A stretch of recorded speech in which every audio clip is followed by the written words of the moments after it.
Hello guys, মেঘটা just দেখো আমাদের এখানে। দাঁড়াও,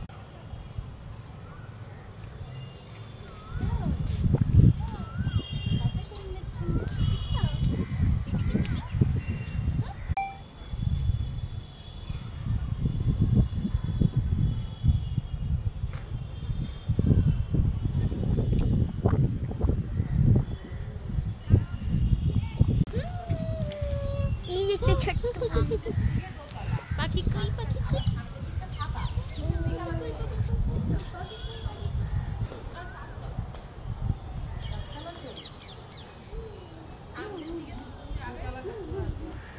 জাস্ট দেখো, পুরো কালো।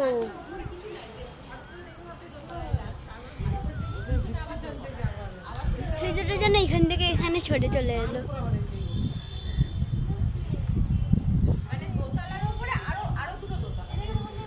তো দেখেছো কত ঘন করে এসছে মেঘটা, কত কালো। আর এই সময় আমরা ছাদে আছি। আজকের মতো এতটাই, এইটাই দেখানোর জন্য করেছিলাম।